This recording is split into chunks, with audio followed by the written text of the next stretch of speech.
Vedare tinokuchingamidzai zvekare kune chimwe chirongwa pano paZim, Facebook Secrets and Confessions. Tadzoka zvekare nemamwe mamessages. Regedzai tibva tapinda mumamessages edu atadzoka takakubatirai. Message yedu yekutanga yakamira sekudai so. Hanzi makadi zvenyu mukoma, ndinokumbirawo kuti munge muchindiposterawo nyaya yangu makaviga chitupa changu. Inini ndine confession yangu iyo yandiinayo, secret yangu mukoma yakamira sekudai so. Ndokuda kureurura kuti inini I am not in love with my wife. Kuti ndinge ndichizotororawo mukadzi wangu, it was because ndakatongomunzwirawo tsitsi mudzimai wangu iye. She was at university, inini ndainge ndichitongochunawo kabasa kangu kandainge ndichitongorova padhuze nepaUZ.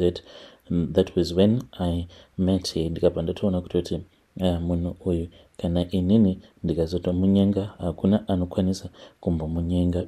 I only married her because ndakatoona kutoti ainge ari munhu ainge aine future. And yes, I did bet on the right horse because izvezvi kana ndikatarisa upenyu hwacho hwandinorarama, aiwa upenyu hutoripo. Iye ndiye anotopusha tiding zvekutoti kuti oya kwatakatoita kuno kuSouth Africa, it was through her.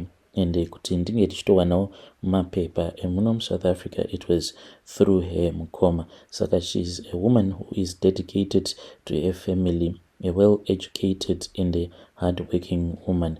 But handidi kuti ndinge ndichikunyeperai, handidi kana kumbonyepa, but mukadzi uyu handidi kuti ndinge ndichikunyeperai. Mukadzi uyu handitombomufili zvachose. I do not love my wife at all. Hongu ndinotomuchita, and chinokonzeresa kuti ndinge ndichimuchita inyaya iyoyo yekuti handitomborina kana feeling naye. Right now there is a big project that we are doing, just that handikwanisa kuti ndinge ndichikuudzai that big project that we are busy working on. Saka nditori neumwe munhu wangu uyo wandinaye, but musikana wacho iyeye muSouth African wandotofunga kutoti kana kuri kunzi tikangopedza chete project I think kuti financially ndinenge ndava stable enough so that I won't depend on her, because zvaizvezvi aiwa iye ane basa rake rakanaka. So like she is the one who takes care of all the bills. So ndikuda kungoti kana tikangopusha tiding then ndobva ndazotongomusiya. So ndiyo confession yangu iyi yandiinayo. Vedari ndo message iyo yandakatumidzirwa ichibva kuna mukoma vedu. Please ngatizamei kuti tinge tichitaura navo mukoma vedu ava mucomment section. Zvakangooma hazvo vedu we. Regedzai tibva taenda panyaya yedu inotevera. Nyaya yedu inotevera yakamira sekudai so. Hanzi makadi zvenyu mukoma, ndinokumbirawo kuti munge muchindiposterawo nyaya yangu makavigawo chitupa changu. So inini mukoma, murume wangu pandakamutizira iye ainge achitogarawo pamba pavatete. Chakaitika ndechekuti ainge achigara kuSouth Africa achishanda ikoko, and ainge ava nemakore akati wandei achingodzungaira ari muSouth Africa. Saka iye achizotondipfimbawo because akatondipfimbawo paFacebook.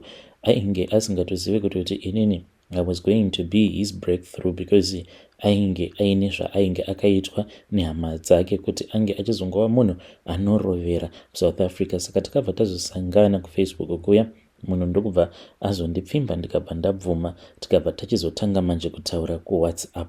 Ndakabva ndamuudza kuti sezvo iye ainge ava nemakore akati wandei, ainge achifanira kuti ange achizokasika kudzoka kumba. And at that time ndainge ndava kunzwa kuti I wanted a husband, and kana kwanga kuri kunzi iye he was going to delay, I was thinking kuti I was going to get married zvangu, because ndainge ndava kunzwa kuti nguva yainge yakwana yekuti ndinge ndichiwanawo murume. So the guy akabva azonditeerera ndokubva azouya. So akati auya, munongozivawo kuti upenyu hwenherera, ainge asinawo kwekuti angaenda neni, ende vabereki vakewo vachizonofa vabereki vake vachizonofawo vainge vasina kusiyawo musha. But zvose izvi ainge asina kundiudza, akangonditi tichaenda kwavatete. So tichienda kwavatete, I never thought kuti vatete vacho vainge vatori nekutsinya. Takabva tazosvika pamba pavatete, ivo vatete vacho vatori nemba mutown, ndobva tatanga kugara paya. mazuva ekutanga nekuda kwekuti mari ainge achiri nayo. Tainge tichibatwa zvakanaka, but mukomana Shi amai vangu vakabva vazondiudza kuti ndainge ndichifanira kuti ndinge ndichizotsvaka room so that tinge tichizokasika kubva pamba pava tete. But murume manje iye ainge achitozvidza kutoti tofanira kumbogara pamba pava tete kusvika mhetsi dzedu dzabhalanza.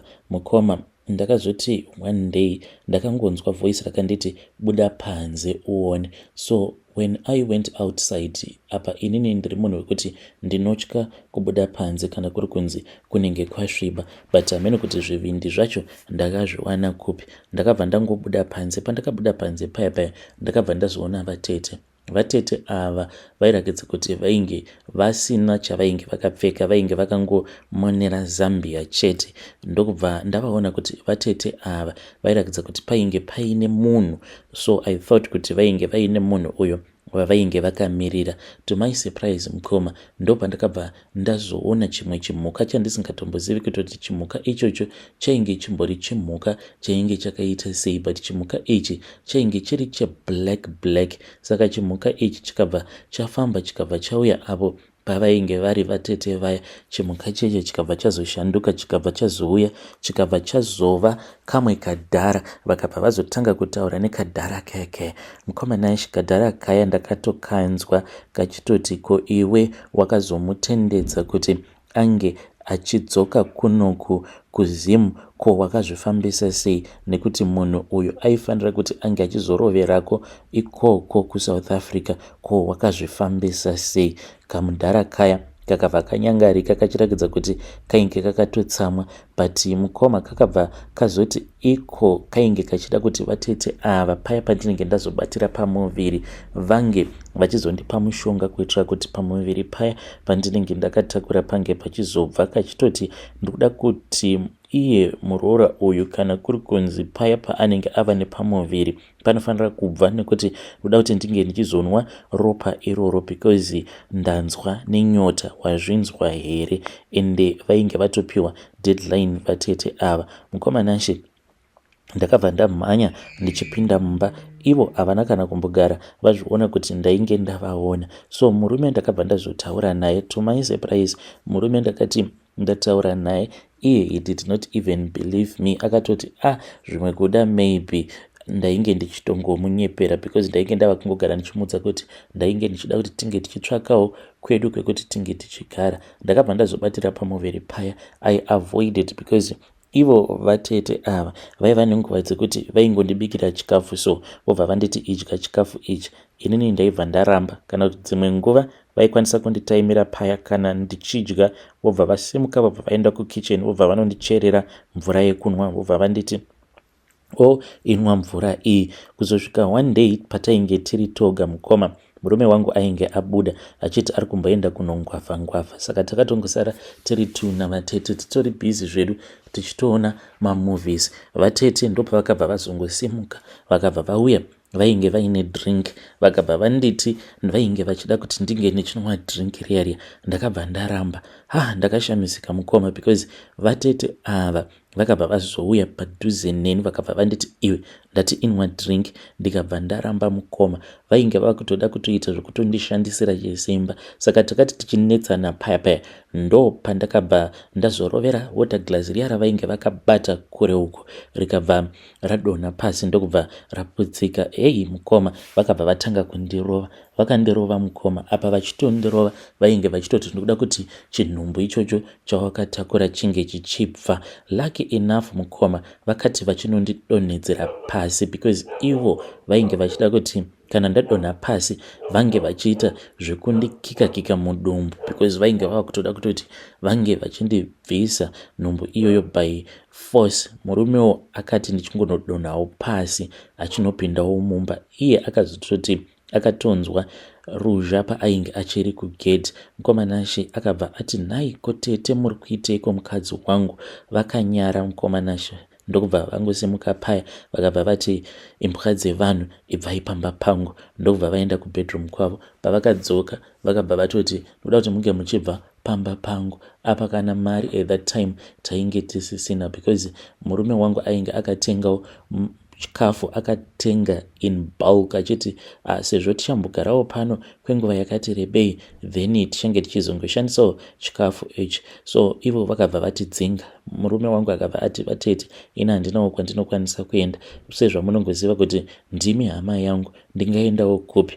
Then ivo vatete vakabva vabuda. Pavakabuda mukoma vakabva vatodzoka vainge vakatobata peace order vakabva vati kana mukasabva pamba pangu ndinokusungisai. Takabva tatongobva pamba pavatete vaya. Mukoma she, it was very painful because amai vangu vakabva vati aiwa uyai zvenyu kuno. Takatombonogara kumba kwevabereki vangu nemurume wangu, but at that time tainge tisisina kana mari.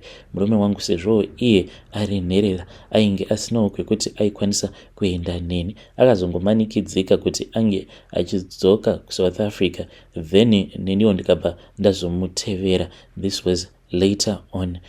Zvandakatongodzidza ndezvekuti iwewe kana uri nherera, vanhu vose vaya kana vaine mishonga yavo yavanenge vainayo vanotongorasirira zvinhu zvavo kwauri. Saka kune avo vanonamata, ndodawo kungoti pose pamunenge muchinamata, I think kuti itaiwo muchirangarira nherera muchidzinamatirao, because murume wangu akatanga kutaura upenyu hwaakakura achirarama ndinotomboyeredza misodzi because he had a painful life. Vedare ndo message iyo yandakatumidzirwa ichibva kuna vahanzvadzi vedu. Please ngatizamei kuti tinge tichitaura navo vahanzvadzi vedu ava mucomment section. Zvakangoma hazvo vedu way. Hey, strange things indeed they do happen in this world. Rekedza iti vataenda panyedu inotevera. Nyedu inotevera yakamira sekudai so. Hanzi makadi zvenyu mukoma, ndinokumbirawo kuti munge muchindiposterawo nyaya yangu mukoma. Inini I think kuti vanhu kana kuri kunzi vanenge vachida kuti vange vachitsvaka maid, vanotofanira kutoti vatombotanga vanamata kuitira kuti Mwari ange achizova offer his guidance when you are looking for a maid, because inini I lost my own child in a robbery that had gone wrong. Hey, it is a painful story, but ndichangozamawo kuti ndinge ndichishare my story with you, the parts that don't hurt me that much, but mamwe madetails mukoma I can't share with you because ndinobva ndatonzwa sekunge I am opening up the old wounds. So what we did inini nemurume wangu, we thought that if we were going to get someone munhu wekuti anenge achitobvawo kumhuri inenge ichitotambura, maybe that person was going to value us nekuda kwekuti tinenge tamupawo mukana. So me and my husband ndo patakabva tazodecide kuti uyu maid wedu tainge tichida kuti ange achizobva kumusha chaiko. Saka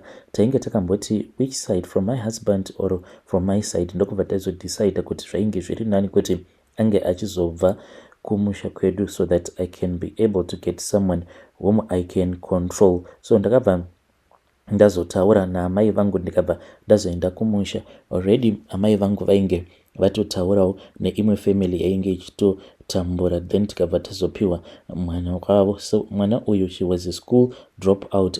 She had dropped out of school when she was in form 3. Saka the idea was that kana ambotishandirawo, then the following year tobva tazotanga manje kumuendesa kuma extra lessons, because already we were treating her as if ainge atori mwana wedu. So musikana uyu akabva azouya ndokubva atanga manje kutishandira. Little did we know kutoti ainge aine hanzvadzi yake, but cousin brother uyu ainge achangobuda mujeri kuchikurupi uko. That was where he was serving his sentence nekuti ainge akamboba motikari. So mukomanashe, when they started talking, that was when pavakabva varonga kuti it was a good opportunity for them to steal from us, because iye manje cousin brother uyu akatombouya naye. So I think kuti kutouya kwaainge akaita naye dzainge dzitori mates dzekuti vange vachimboona kuti pamba pedu painge pakamera sei, because inini nemurume wangu tiri vanhu vaya vekuti tinogara tiri busy. Nguva dzedu zhinji tinenge tingori pakungomhanyisana nekutsvaka mari chete. Saka when we were busy like that, iye aibva azoinvita cousin brother yake, then they would check our house vachiona kuti alright, movement dzedu dzakamira sei. Saka on the day that the robbery took place mukoma, nemurume takadzoka kumba, but we were not supposed to return back home on that night because there was this other deal yatainge tichifanira kuti tinge tichizoita finish up. So nekuda kwekuti tainge tatombopiwa half of the money, takabva toita sei, toenda kunorara kuhotel here kana kuti todzokera kumba. So my husband akabva ati there is no place that is as safe as home, handei kumba nemari iyi. So we then returned back home. Patakasvika pamba, it was somewhere kuma 9:09 and these guys were already in the yard. Mukoma zvezvo zvekuti pamba munenge muine mazibulldog, vanhu ava vatori nemishonga yavo yavanoshandisa. So imbwa dzainge dzatokandirwa nyama yainge yakaiswa poison, dzainge dzatofa. So we did not even bother to check the dogs. We thought kuti maybe they were busy with something else. Ndokubva tatongopinda mumba, izvo matsotsi awa already they were inside our home, vainge vari muspare bedroom yamaid wedu. So mukoma, we then headed for our bedroom because already tainge tatotenga light foods that we wanted to eat and we did not want to wake up the kids.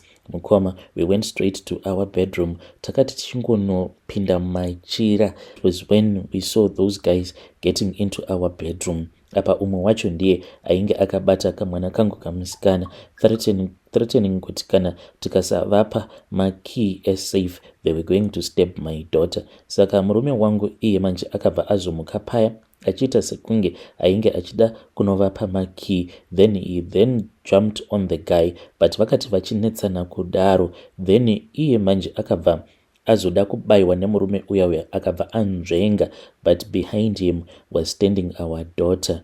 Mwana ndokubva abayiwa. Mwana haana kufa on that same day, but mwana akazofa later on. But uyu musikana uyu necousin brother yake nedzimwe mbavha dzavainge vainadzo vose zvavo vakazosungwa. Saka mukoma, it is very painful for me to share with you this story, and I think kuti it is far much better kuti when you want to get a maid, at least pray first before you have gotten a maid. Otherwise, you can even bring a devil into your own home. Ndio confession yangu. I am even feeling hurt to tell you the full confession. Nekuda kwekuti ndakarasikirwa nemwana wangu, nanhasi uno zvinondirwadza. Mukadzi uyu necousin brother yake nevamwe vake vachiri mumujeri. Vedari ndo message iyo yandakatumidzirwa ichibva kuna vahanzvadzi vedu. Please ngatizamei kuti tinge tichitaura navo vahanzvadzi vedu ava mucomment section. Zvakangoma hazvo vedu we, hanzi mwana akatofa. Murume wangu paakazama kuti angachirwa nembavha idzi, then paakanzvenga paainge achida kubayiwa nebanga, then mbavha yakabva yanobaya mwana uyu akazofa. Hanzi not on the same day, but akazonofa paainge ava kuchipatara. Zvakangoma hazvo vedu we, ngatitaurei navo mucomment section.